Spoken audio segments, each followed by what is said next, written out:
Boa tarde, galerinha. Hoje nós iremos falar sobre o foco narrativo.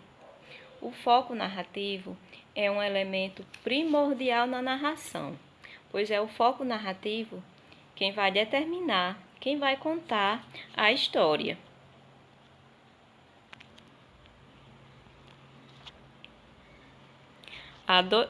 Os tipos de foco narrativo. Há dois tipos de foco narrativo.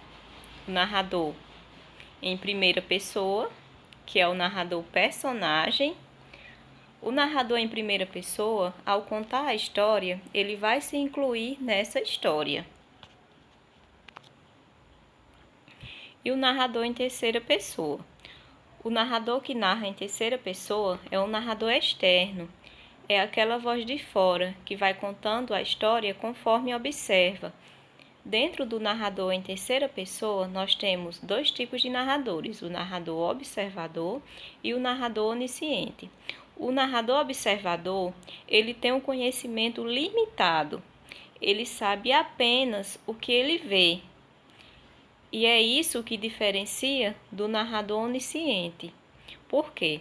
O narrador onisciente, ele é um narrador também em terceira pessoa, mas o narrador onisciente, ele sabe do passado das personagens, ele sabe do futuro. O narrador onisciente, ele sabe do pensamento das personagens, dos sentimentos. É como se ele fosse um deus vendo aquela história de fora. Bem, eu trouxe dois textos com dois tipos de narradores. Vamos ler cada um dos textos. O primeiro é um conto de Machado de Assis, o grande escritor Machado de Assis. O título do conto é A Cartomante. A cartomante, para quem não sabe, é uma mulher que lê cartas e diz que com essas cartas ela sabe o futuro das pessoas. Vamos ler o conto. A Cartomante.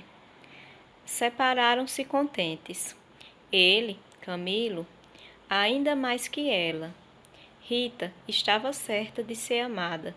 Camilo não só estava, mas via a estremecer e arriscar-se por ele, correr às cartomantes, e por mais que a repreendesse, não podia deixar de sentir-se lisonjeado. A casa do encontro era na antiga Rua dos Barbonos, onde morava uma antiga comprovinciana de Rita. Bem, é preciso notar que quem conta essa história não é um dos personagens, não é Camilo, não é Rita, e sim uma voz externa à narração.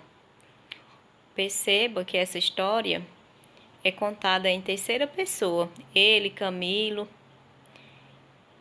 eles estavam contentes, Rita estava certa de ser amada.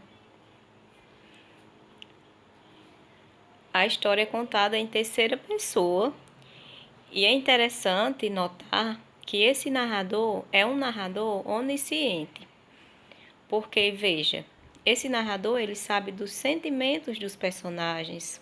Ele sabe que eles estavam contentes, ele sabe que Camilo se sentia lisonjeado, que Rita estava certa de ser amada. Bem, nesse texto nós temos um narrador onisciente. Bem, agora um outro texto. Esse texto é de Lígia Fagundes Telles. O título do texto é O Dedo. Achei um dedo na praia.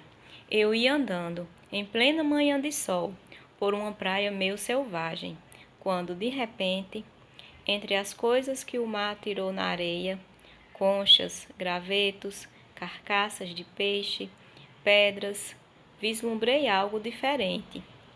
Tive de recorrer aos óculos. O que seria aquilo? Só depois de aparecer o anel é que identifiquei meu achado. O dedo trazia um anel. Faltava a última faringe. Nesse texto é bem fácil descobrir quem é o narrador, porque veja, no texto diz achei, eu ia andando, tive, ou seja, é o narrador personagem. O narrador, ele viveu aquela história. Eu espero que todo mundo tenha entendido sobre o foco narrativo. E o foco, a escolha do foco narrativo, tem a ver com a história que você quer construir, pois isso faz parte das estratégias narrativas, como o suspense, o enigma, a investigação, as histórias de Sherlock Holmes, em que o narrador é o próprio. Nas histórias de Sherlock Holmes, o narrador é o próprio personagem, é o detetive. Em algumas histórias, como nessas narrativas de enigma, narrativas de terror, contos de terror, as histórias de Sherlock Holmes, é mais interessante que o narrador seja o personagem, porque o narrador vai descobrindo coisas junto com o leitor. E o leitor ele vai se sobressaltar ao mesmo tempo que o narrador, sendo cúmplice do narrador. Quando o